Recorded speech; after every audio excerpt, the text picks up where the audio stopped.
અપાર આઈડી કાર્ડનું પૂરું નામ ઓટોમેટેડ પરમનન્ટ એકેડેમિક રજિસ્ટ્રી છે અને તે એક પ્રકારનું ડિજિટલ આઈડી કાર્ડ છે જેની મદદથી શાળાઓ અને યુનિવર્સિટીઓમાં અભ્યાસ કરતા વિદ્યાર્થીઓ સરળતાથી તેમના શૈક્ષણિક રેકોર્ડ, શૈક્ષણિક સિદ્ધિઓ અને અન્ય તમામ શિક્ષણ સંબંધિત રેકોર્ડ રાખી શકે છે।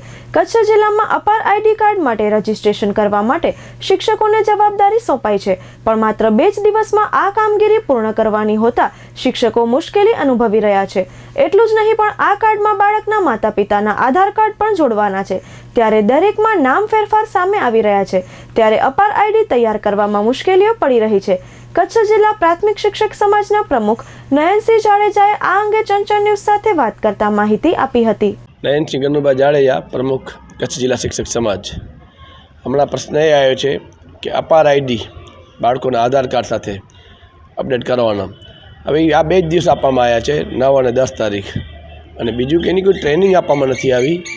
અને મેઇન સૌથી મહત્ત્વનું એ છે કે આધાર કાર્ડમાં નામ જે છે એના પ્રમાણે એના પિતાનું નામ કે એના મધરનું નામ કે એ બધું એક સરખું હોય એવું બહુ ઓછા બાળકોનું બનતું હોય છે, એટલે એવા મોટા પ્રોબ્લેમ્સ છે। અને એ પાછી જે સાઇટ છે એ બહુ ચાલતી નથી, એટલે આજે અમને ટાર્ગેટ આપવામાં આવ્યો છે થોડો જાજો, ભાઈ આટલા કોઈ પણ રીતે કરો, પણ શિક્ષકો મહેનત કરી રહ્યા છે, પણ જે સાઇટ છે એ ઓછી ચાલે છે।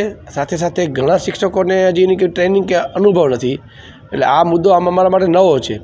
છેલ્લે કહેવાયથી પણ એવું જોતું કે જે કામગીરી ખરેખર આમ શિક્ષકોને કરવાની નથી હોતી, પણ તંત્ર ઉપર દબાણ હોય છે, એટલે એ લોકો અમને સોંપે અને અમારા શિક્ષકો પણ પ્રમાણિકતાથી પૂરેપૂરો પ્રયત્ન કરતા હોય છે। એટલે કેવાયસીનું કામ તો 90% જેવું પતવા આવ્યું, પણ એ હજી ઉકળી નહીં, એના પહેલાં અપાર આવી ગયું છે, એટલે ખરેખર ભણાવવામાં પણ બહુ તકલીફો પડે છે। સાથે સાથે હમણાં ટ્રેનિંગો ચાલે છે, એટલે શાળાઓમાંથી અમુક શિક્ષકો ટ્રેનિંગમાં છે, તેવું પગાર બિલ બનાવવાનું હોય કે માસિક પત્રક હોય કે બીજી માહિતી હોય, એ માહિતી તો પાછું સાઈડમાં ચાલુ જ છે।